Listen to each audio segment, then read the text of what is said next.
Fala pessoal, tudo bem? Meu nome é Vitor Rosa, sou cardiologista do INCOR e hoje no nosso curso de Fundamentos em Doenças Valvárias, tudo o que você precisa saber sobre insuficiência mitral, a gente vai discutir as evidências científicas entre o Early Surgery, a cirurgia precoce, e o Watchful Waiting. Vamos lá. Hoje, quando a gente discute a intervenção valvar, se a gente acompanhar os estágios da American Heart, da evolução da valvopatia, a primeira coisa é que a gente só vai intervir naqueles indivíduos a partir do estágio C, que tem uma valvopatia anatomicamente importante. Então, aqueles no estágio D, que tem sua insuficiência mitral importante e sintomática, tem indicação inequívoca de intervenção, e aqueles no estágio C, que tem insuficiência mitral importante assintomática, podem ou não ser submetidos a uma intervenção. Se ele tiver uma fração de ejeção reduzida, ou seja, o estágio C2, eu tenho indicação de intervenção. E no C1, com fração de ejeção normal, se ele tiver complicadores, fatores prognósticos como fibrilação atrial, hipertensão pulmonar, dilatação do ventrículo esquerdo, eu posso indicar a intervenção.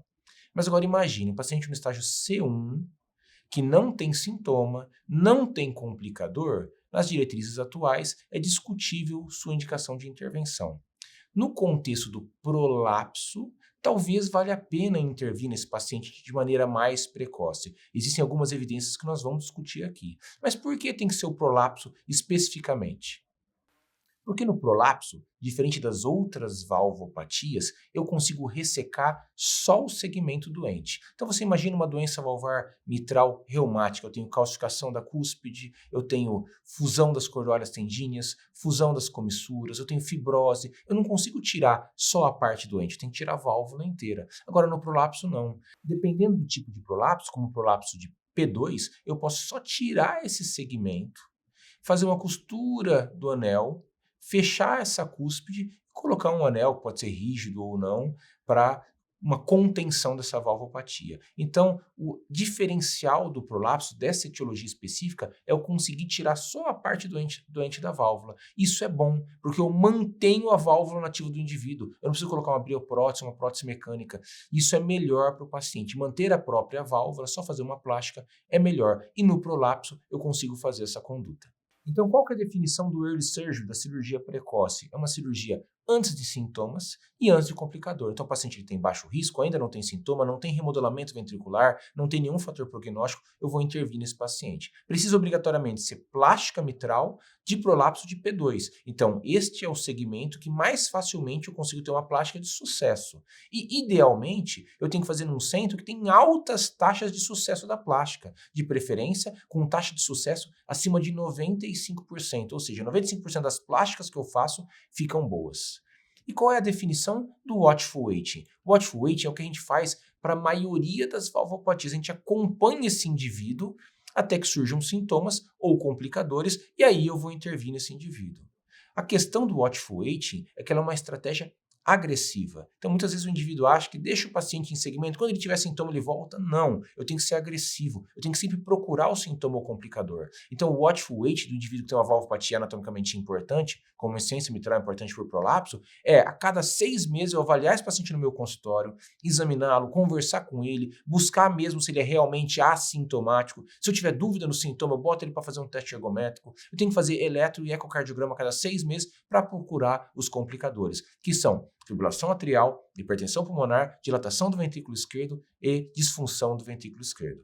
Então, o que dizem as diretrizes mais atuais? A diretriz brasileira de 2020, americana de 2020 e europeia de 2021. Existe uma indicação de early surgery para o indivíduo que tem prolapso de válvula mitral. Ele tem que fazer a plástica, o centro tem que ser com experiência, ou seja, aquela taxa de 95% que eu já citei para vocês. Ele é assintomático, tem o seu prolapso, tem uma anatomia favorável, que é o prolapso de P2, e não tem complicador. Nas diretrizes brasileiras e norte-americanas, é uma indicação 2A nível de evidência B, e na diretriz europeia também é 2A nível de evidência B, mas o paciente precisa ter dilatação atrial, que é um volume de átrio esquerdo maior que 60 ml por metro quadrado ou um diâmetro maior que 55 milímetros. Então, no europeu, eu preciso, para indicar o early surgery, ter essa alteração atrial. E essas indicações vêm de alguns estudos que estão contidos nesta meta-análise, publicada em 2015. Então, nessa meta-análise, foi demonstrado que a intervenção precoce é melhor que o watchful waiting nessa população. Entretanto, essa meta-análise tem os vieses dos estudos que foram incluídos. Na avaliação final, foram incluídos apenas 5 estudos, e a gente vai discutir cada um desses estudos agora com vocês. O primeiro estudo é um estudo de Kang, publicado em 2014. Eles publicaram esse estudo no JACC, então Early Surgery versus Conventional Treatment for Asymptomatic Severe Mitral Regurgitation. Então, esse estudo ele era um registro que foi de 1996 a 2009. E aí, um primeiro viés que a gente pode ver é que o watchful waiting não foi um watchful waiting adequado. Então, não foi uma comparação entre early surgery e watchful waiting, porque o follow-up dos pacientes em watchful waiting eram visitas anuais ou por telefone. Eles entravam em contato telefone, não avaliavam o paciente, não tinha eco para avaliar complicador. E o endpoint primário que foi avaliado era mortalidade cardíaca. Então, vejam, um registro numa época que o early surgery não era uma conduta comum. Então, por que eu indiquei precoce nesse paciente? A primeira dúvida que eu tenho que ter é que talvez esse indivíduo tivesse alguma coisa que não está sendo mensurada. Ou seja, será que ele estava tendo uma progressão da dilatação, uma progressão de uma disfunção ventricular? Algo tem para o médico indicar uma intervenção precoce numa época que ela ainda não estava como uma indicação clara na diretriz. Então, essa é a primeira discussão que a gente tem que ter aqui por ser um registro.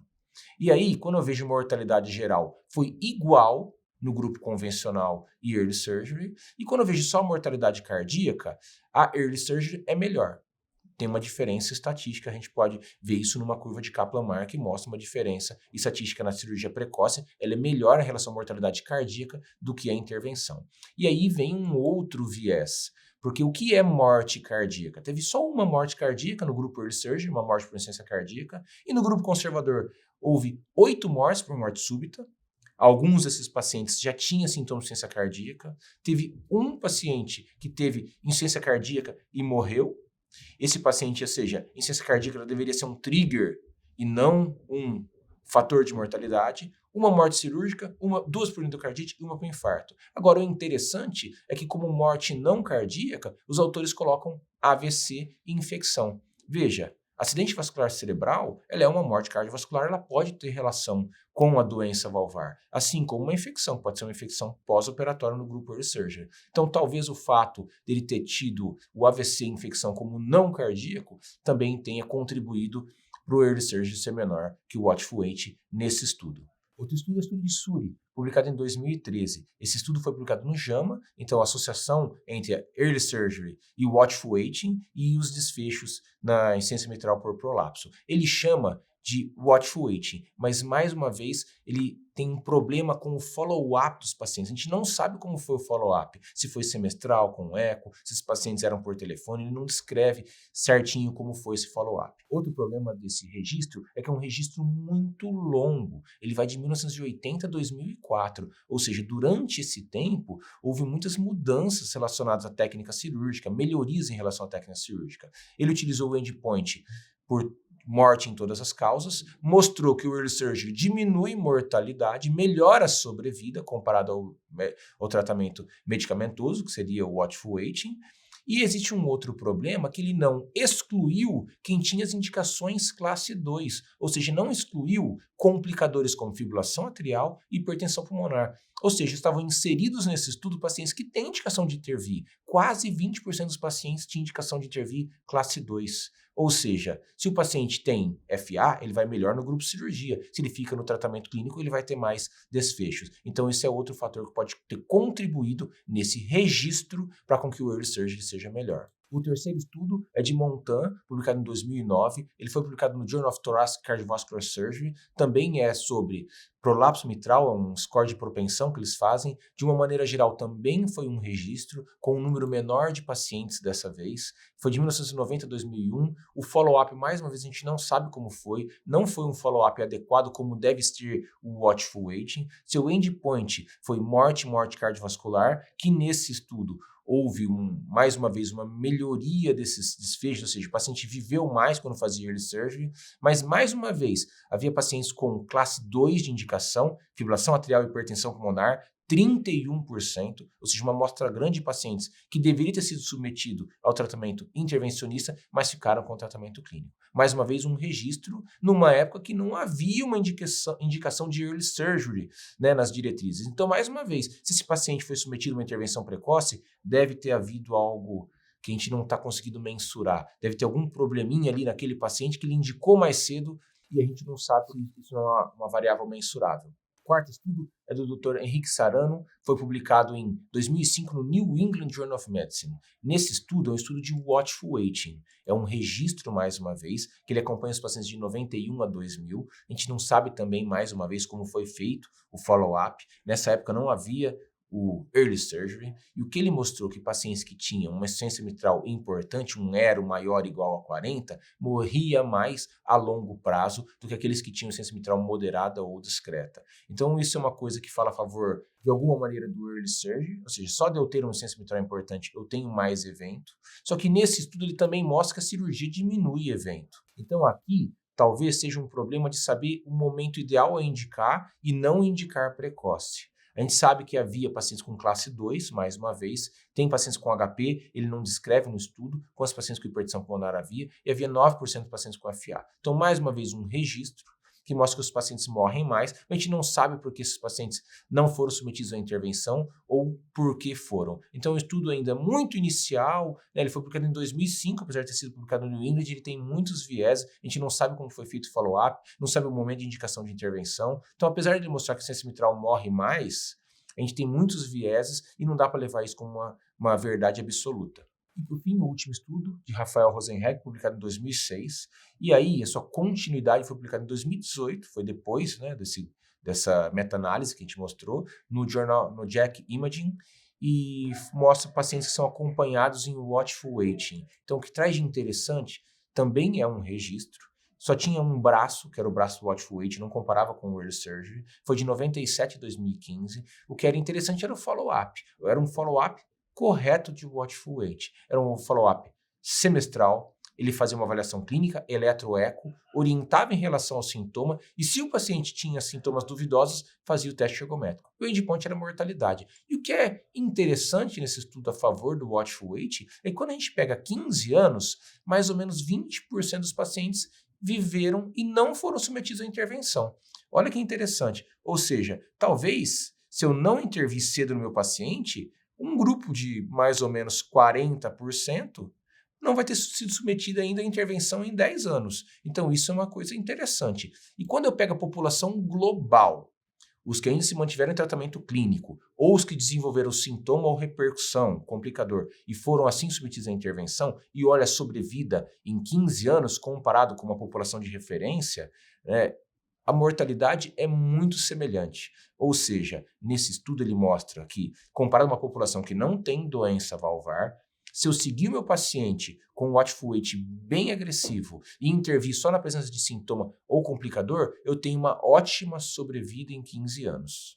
Então, pessoal, de uma maneira geral, quando a gente olha essa indicação de early surgery versus watchful waiting, a gente tem uma restrição muito grande, apesar de ter uma meta-análise, da qualidade dos estudos que geraram essa meta-análise. Não temos nenhum trial, são 4 registros, 3 de early surgery e 2 só de watchful waiting. Então é muito complexo quando a gente vai discutir essa evidência. A evidência tem um embasamento muito escasso. Um outro ponto a gente pensar sempre quando a gente for indicar um early surgery é que as taxas de sucesso da plástica naquele centro tem que ser de 95%. Isso é muito difícil de alcançar. É bem complexo ter um centro que consegue 95% de plásticas adequadas.